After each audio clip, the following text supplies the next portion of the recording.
Pan Indian cinema എന്ന പ്രയോഗം കേട്ടു തുടങ്ങിയിട്ട് അധികകാലമായിട്ടില്ല. ഒരു പക്ഷേ ഇന്ത്യൻ സിനിമയെന്നാൽ ബോളിവുഡ് സിനിമ എന്നുള്ള മിഥ്യാധാരണയെ പൊളിച്ചെഴുതി പാൻ ഇന്ത്യൻ സിനിമ എന്ന സങ്കല്പം സൃഷ്ടിച്ചതിന് കാരണം തെന്നിന്ത്യൻ സിനിമകൾക്ക് കഴിഞ്ഞൊരു പതിറ്റാണ്ടിലുണ്ടായ വലിയ വളർച്ചയാണ്. ബജറ്റ് കൊണ്ടും സാങ്കേതികപരമായ സാധ്യത കൊണ്ടും ഇന്ത്യൻ സിനിമയിൽ വിസ്മയം സൃഷ്ടിച്ചപ്പോൾ അവിടെ ജനിച്ചത് പാൻ ഇന്ത്യൻ താരങ്ങളും. പാൻ ഇന്ത്യൻ സിനിമകളിലേക്ക് ഏറ്റവും ഡിമാൻഡുള്ളതും മലയാളി താരങ്ങൾക്കാണ്. മുൻപൊരിക്കലും ഭാഷാ അതിർത്തികൾക്കപ്പുറം മലയാളി താരങ്ങൾക്ക് ഇത്ര കണ്ട് പെരുമയും സ്വീകാര്യതയും ഇല്ലായിരുന്നു എന്നതാണ് അതിൽ ശ്രദ്ധേയവും. കാണാം ടേക്ക് വൺ.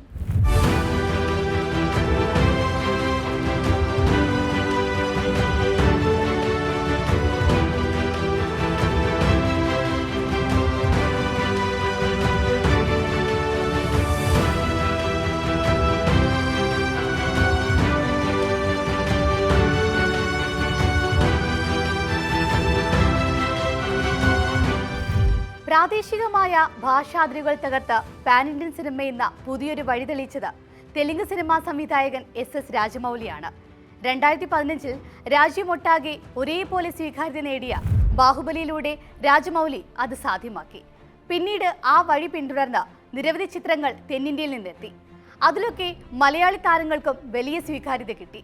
പൃഥ്വിരാജും ദുൽഖർ സൽമാനും ഫഹദ് ഫാസിലുമൊക്കെ ഇന്ന് മലയാളത്തിലെ മാത്രം സൂപ്പർ സ്റ്റാറുകളല്ല, പാൻ ഇന്ത്യൻ താരങ്ങളാണ്.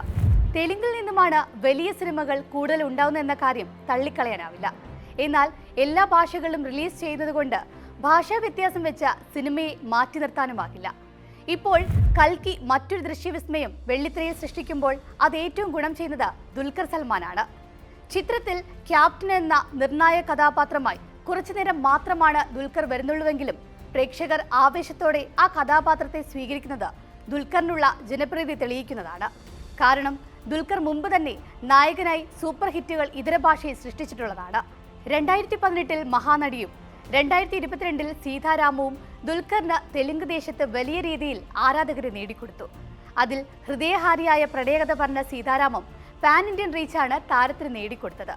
ഇപ്പോൾ കൽക്കിയും തരംഗം സൃഷ്ടിച്ചതിന് പിന്നാലെ സോളോ ഹീറോയെ വീണ്ടും എത്തുകയാണ് താരം.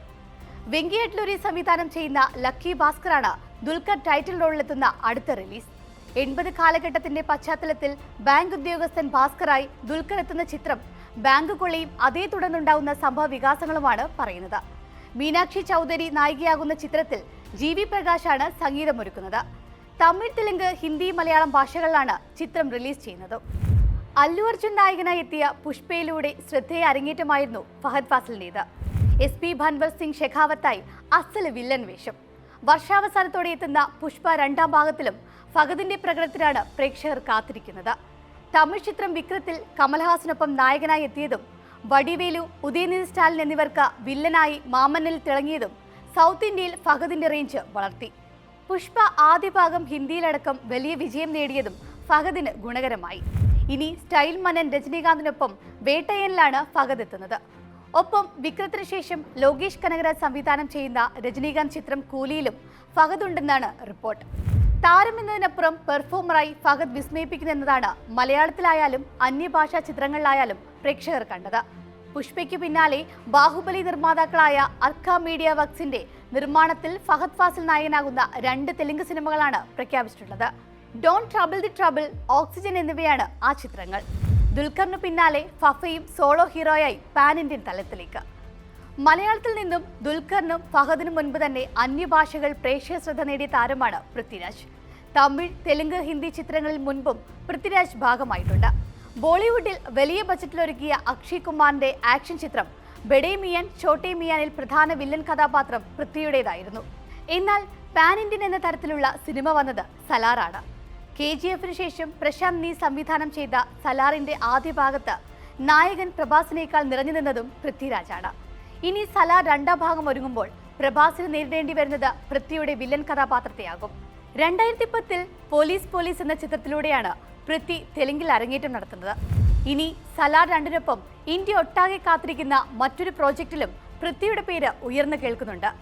സാക്ഷാൽ SS രാജമൗലി സംവിധാനം ചെയ്യുന്ന മഹേഷ് ബാബു ചിത്രത്തിലെ പ്രധാന വില്ലൻ വേഷം. ആഫ്രിക്കൻ ചെങ്കിൽ അഡ്വഞ്ചർ ഗണത്തിൽപ്പെടുന്ന ചിത്രം യാഥാർത്ഥ്യമായാൽ സലാറിനേക്കാൾ വലിയ ബ്രേക്കാവും പാൻ ഇന്ത്യൻ തലത്തിൽ പൃഥ്വിരാജിന് ലഭിക്കുക.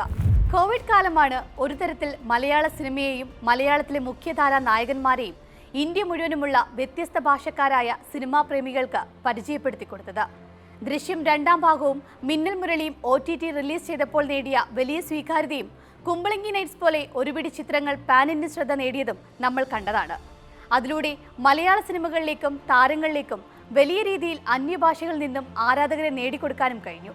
ഇപ്പോൾ മലയാളത്തിലും വലിയ സിനിമകൾ സാധ്യമാകാൻ ഒരുങ്ങുമ്പോൾ നമ്മുടെ നടന്മാർ നേടുന്ന പാൻ ഇന്ത്യൻ താരപട്ടം ഗുണകരമാകുന്നതും മലയാള സിനിമയ്ക്ക് തന്നെയാണ്.